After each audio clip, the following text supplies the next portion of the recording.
Am I about to enter a dark night of the soul and be assaulted by a tremendous amount of deep shadow material?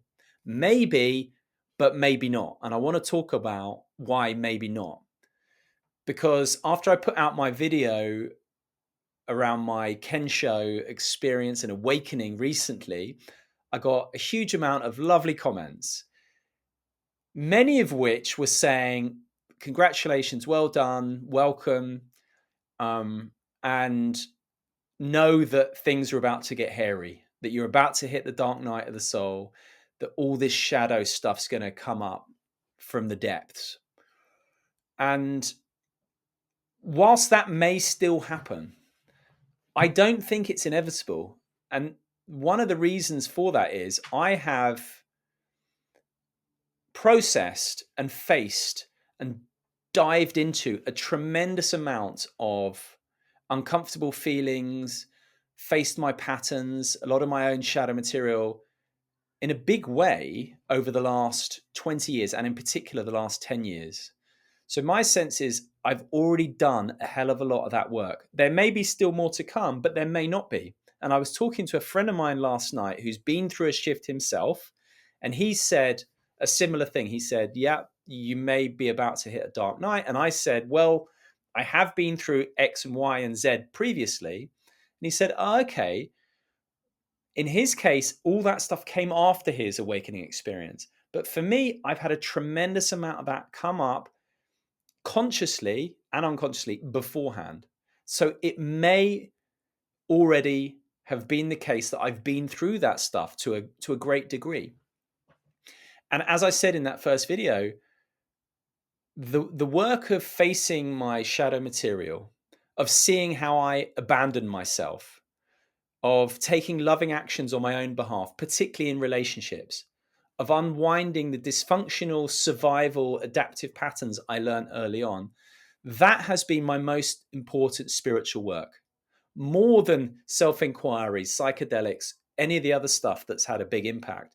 The emotional work, the turning towards the uncomfortable feelings, the getting in touch with my intuitive side, which is allied with these feelings, of working through this with Alex in our relationship, that has been the most important spiritual work, in my view, that led to what happened to me, the shift I experienced a few weeks ago.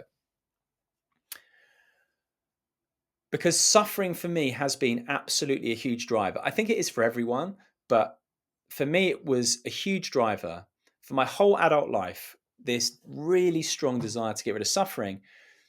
And it moved onto a spiritual path in 2013 when I had this very clear seeing that the people around me and the dynamics I had with them were not about to change.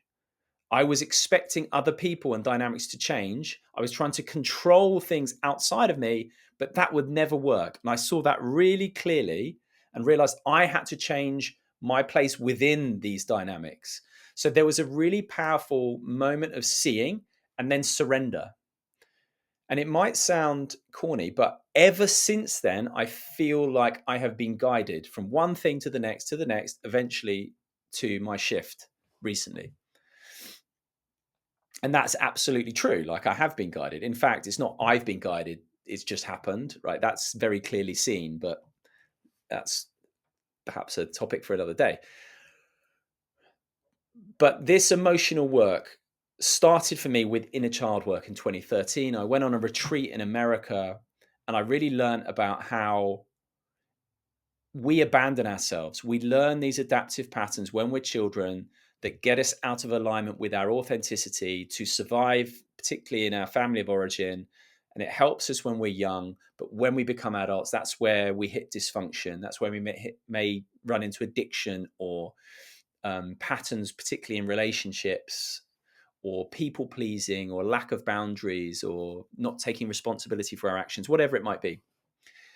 And that was such an important insight for me. And that still informs my work now, because so many people are drawn to spirituality and awakening and enlightenment as a way to try and avoid all the messy stuff inside. And I see that time and time again with people I work with, clients I work with, but also I see it with people who are really well known, in spiritual circles. I see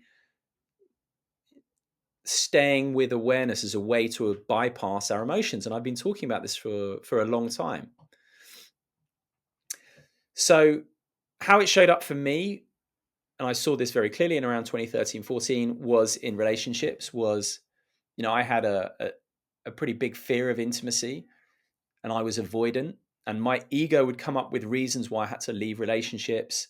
And it was only when I clearly saw through that and realized, it was just a fear of intimacy that was driving that. And that was pretty hard to deal with. And I really resolved to turn towards that, which led me to someone who introduced me to ayahuasca. I had no idea what it was, but as soon as he told me, I was like, I'm going to go and do that. So in 2015, I went and did ayahuasca.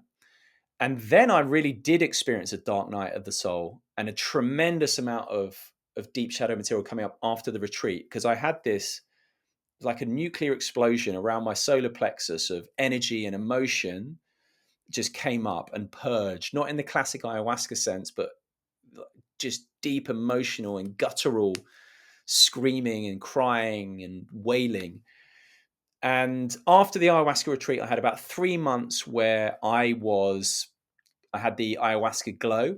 Then I set a boundary that Christmas, so Christmas 2015, where I set a boundary with some people near me. And that's when things started coming up. All this anger and sadness and grief and shame just came up because this blockage that I'd had in my solar plexus was now no longer there. And once it started coming for about 3-4 months, it just didn't stop. And that really was a dark night of the soul. I was attracting really difficult situations to me. I got beaten up on a night out by bouncers. And that was really, really hard for about 3-4 months. So that was a dark night. And when it eventually settled down, that's when I wasn't looking to meet anyone because I was so clear on my patterns in relationships. But when I wasn't looking, of course, that's when I met my wife. We had then 6 months of the honeymoon stage. And then our respective attachment wounds started asserting themselves. And that's when I said, look, we have to go on this path together or it's not going to work. And I can't handle, a dysfunctional relationship. And thankfully, my wife agreed and came with me on that path. And it was hard. It was really hard. And, we did some work in therapy. And it is challenging because you're trying to work out what's yours, what's your partner's, how to set boundaries, how to lean into a relationship, how to, say yes when it's easy to say no, or say no when it's easy to say yes. And it's really challenging work. But every time you do it, it becomes that bit easier. And then, X years later, you look back and think, God, how far we've come.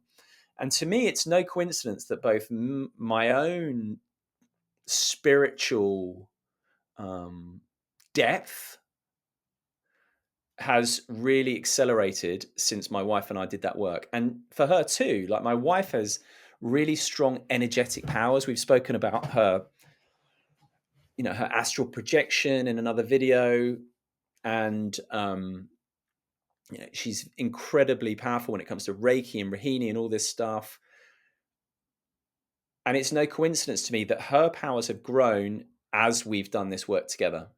And so this is why I really try and emphasize the message that the emotional work, the turning towards our shadow, the moving from the head to the heart, the learning how we abandon ourselves, that to me is the most important spiritual work I've done. And it's the most important spiritual work anyone can do. Learning to take actions, loving actions on our own behalf first, and then for others too. And that can mean saying no or boundaries or any of those things. That to me is the most important work. And I'm so pleased that since my shift, I don't think any different than that. I still see that as the most important work. That is how we become more loving. That's how we clean up our mess. That's how we don't just wake up, we clean up, we grow up. And just to add in terms of what I've experienced, I released a video about experiencing a huge bout of shame just a few weeks before I went on this retreat. And, that's no coincidence to me. And that was not unusual, having this really deep surge of shame or grief. That's happened to me a lot over the last 10 years in particular. And so that is why I think that it's not inevitable that I'm going to go into a dark night. I may do, but I feel like I've processed a lot of that stuff already. And that is absolutely what I emphasize in my coaching, and what I've tried to emphasize in videos is coming from our head into our feelings, where our intuition is, stopping to avoid feelings, repressing feelings, judging feelings, coming in there, seeing how our patterns are keeping us stuck, and doing the work to unbind them, to let it go, so that we can be more in alignment with our true nature. And it just so happens for me that that then precipitated, you could argue, the shift that I had. So, maybe I'm about to have a dark night, maybe I'm not, but I feel like I've done a tremendous amount of that work already. So it's not inevitable in the way that a lot of people have suggested it in the comments. And just to add, Gary Weber, who had his own awakening through self-inquiry, which is, what happened with me, he didn't have a dark night either. And so he argues that perhaps as well, self-inquiry might be an easier way to not go through that stuff than some other routes to awakening. Who knows? But I'm just saying it's not inevitable. I'd love to hear your thoughts, and your take as well on this work of coming from the head to our heart and embracing our feelings, facing our shadow, releasing our patterns, and becoming more loving. How important that is on the spiritual path. That is, in my view, walking the talk. And I'd love to hear if it is in yours too.